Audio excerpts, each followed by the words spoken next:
कानी बहू। किशोरी लाल जी के बेटे राघव की शादी की बात जगह जगह चल रही थी, लेकिन किशोरी लाल जी को कोई लड़की पसंद ही नहीं आती थी। और उसकी एक ही वजह थी, किशोरी लाल जी का लालची होना। उनको लड़की वालों से मोटा दहेज चाहिए था और इसी चक्कर में एक दिन वो एक बहुत पैसे वाले के घर अपने बेटे का रिश्ता लेकर पहुंचे। उस आदमी का नाम था ओम प्रकाश। देखिए किशोरी लाल जी, मेरी एक ही बेटी है और मेरी सारी संपत्ति जायदाद सब कुछ मेरी बेटी नैना का ही है। पापा, नाम से लगता है बहुत खूबसूरत होगी। कितना अच्छा नाम है ना, नैना। ओ, वैसे बात तो सही है आपकी। अब इतना पैसा है, ज़मीन जायदाद है, इकलौती बेटी, आप भी क्या करेंगे? सब कुछ उसे ही देंगे ना।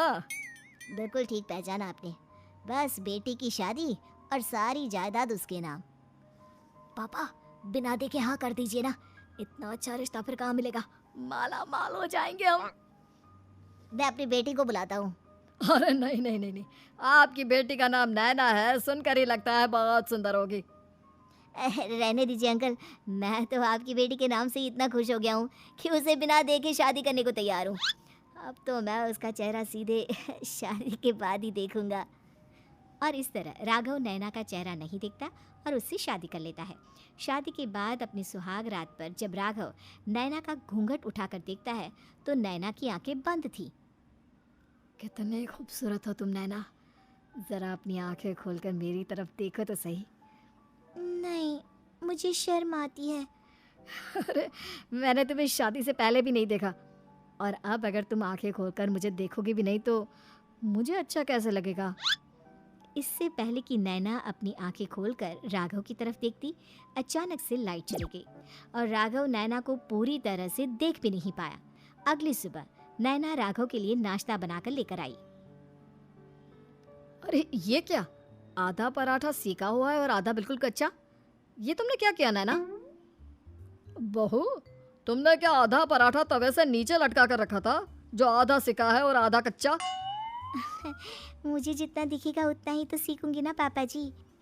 जहाँ जहाँ मुझे नजर आ रहा था वहाँ मैंने सीख लिया, और जहाँ जहाँ नहीं दिखा वहाँ कच्चा रह गया होगा। इसका क्या मतलब है?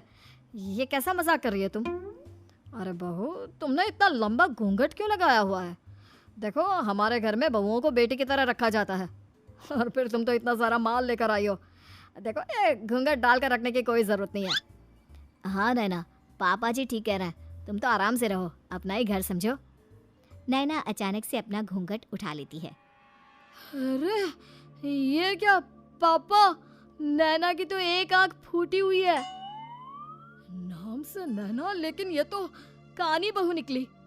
मेरे साथ धोखा हुआ है, धोखा। बिना दिखाए अपनी कानी लड़की मेरे संग ब्याह दी। मुझे कानी बीवी नहीं चाहिए। मुझे अभी ओम प्रकाश जी से बात करनी पड़ेगी। आखिर उन्होंने मेरे साथ ऐसा किया क्यों? अरे, आप लोगों ने ही तो पापा से कहा था कि आप लोग शादी से पहले मुझे देखना नहीं चाहते। अब मेरे पापा पर क्यों इल्जाम लगा रहे हैं? अरे लेकिन उन्हें बताना तो चाहिए था ना कि तुम कानी हो, एक आंख से तुम्हें दिखाई नहीं देता। किशोरी लाल और राघव नाराज होकर ओम प्रकाश को अपने घर बुलाते हैं। पापा जी, ये आपने क्या किया? शादी से पहले बताया क्यों नहीं कि नैना की आंखों में परेशानी है? अरे, आप ही ने तो लड़की देखने से मना कर दिया था। और लेकिन आप बता तो सकते थे। आपको तो हमारी बेटी की प्रॉपर्टी चाहिए थी, वो भी पूरी की पूरी। अब क्या हुआ अगर उसे आधा दिखाई देता है? प्रॉपर्टी तो आपको पूरी मिल गई ना। और ये क्या बात हुई? मेरी शादी प्रॉपर्टी से नहीं, आपकी बेटी से हुई है। अब ये तो पहले सोचना चाहिए था, तब तो मेरी प्रॉपर्टी देखकर तुम्हारी जुबान लप लपा रही थी। लेकिन मैं कानी लड़की को अपनी बीवी बनाकर नहीं रख सकता। पापा, कुछ करिए ना आप। हाँ, करता हूँ। देखिए ओम प्रकाश जी, आप हमारे साथ ऐसा नहीं कर सकते। और तुम देखो, अगर तुमने मेरी बेटी से शादी तोड़ी ना, तो जो भी प्रॉपर्टी मैंने तुम्हें दी है वो तो पूरी की पूरी वापस ले ही लूंगा, और आधी प्रॉपर्टी तुम्हारी भी लूंगा। अरे, मेरी आधी प्रॉपर्टी भला क्यों लेंगे आप? इसलिए क्योंकि मेरी बेटी को आधा नजर आता है और उसकी नजर अभी तक तुम्हारी आधी जायदाद पर ही पड़ी है। अब तुम उसे घर से निकालोगे तो कुछ तो लेकर जाएगी ना।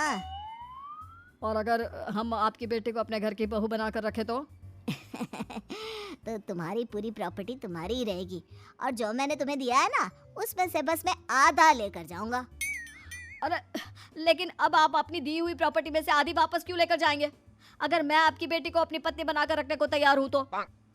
इसलिए ताकि भविष्य में अगर तुम मेरी बेटी को धोखा दो तो उसके पास कुछ तो रहे जो पति का हो। वैसे मेरे पास तो बहुत कुछ है, लेकिन अपने पति की कोई निशानी तो उसके पास होनी चाहिए ना। अब अगर तुमने मेरी बेटी को कानी कहा तो तुम्हें प्रॉपर्टी भी कानी ही मिलेगी, पूरी नहीं। जमाए राजा। किशोरी लाल और राघव समझ चुके थे कि वो बुरी तरह फंस चुके हैं और अब उनके पास वहां से निकलने का कोई चारा नहीं है। अब समझ में आया ना, लालच बुरी बला होती है। एक तो तुम्हें प्रॉपर्टी मिली, ऊपर से बीवी मिली, उसमें तुम्हें नखरे भी दिखाने हैं। आए बड़े, चुपचाप बैठो दोनों। कुछ दिनों के बाद नैना राघव की कार लेकर बाजार घूमने निकलती है और जब कार लेकर वापस आती है, अरे ये क्या, एक तरफ से मेरी गाड़ी पूरी खराब हो चुकी है। लगता है तुमने मेरी गाड़ी को किसी दूसरी गाड़ी के साथ एक्सीडेंट किया है। अरे अरे कितना बड़ा नुकसान कर दिया तुमने बहू। वो क्या है ना पापा जी, मुझे एक आंख से दिखाई नहीं दे रहा था, सामने से गाड़ी आ रही थी। मुझे तो सिर्फ आधा ही दिखाई दिया और वो गाड़ी मेरी कार से रगड़ती हुई निकल गई। अब मैं क्या करूं बताओ? आप इसे ठीक कराने के पैसे कौन देगा? तुम्हारे पापा। तुमने मुझसे इस तरह से बात की? अभी रुको। नैना राघव की शिकायत ओम प्रकाश को कर देती है। देखो राघव, अब जो मेरी आधी प्रॉपर्टी तुम्हारे पास थी ना, उसमें से आधी और मैं लेकर जाऊंगा, क्योंकि तुमने मेरी बेटी को डांटा। अरे नहीं नहीं पापा जी, गलती हो गई, माफ कर दो। गलती की तो कोई गुंजाइश ही नहीं। अगली बार मेरी बेटी को डांटा तो बची हुई आधी में से आधी और ले जाऊंगा। लालच के चक्कर में हम दोनों ने बहुत बड़ी गलती कर दी बेटा। एक तो तुम्हें कानी बहू मिली और ऊपर से जो माल मिला वो भी काना। इस तरह राघव की हर एक गलती पर ओम प्रकाश उसकी प्रॉपर्टी का आधा आधा हिस्सा लेकर अपना सारा माल वापस ले गया और राघव को कानी बीवी से काम चलाना पड़ा। भाई लालच वाकई में बुरी बला है।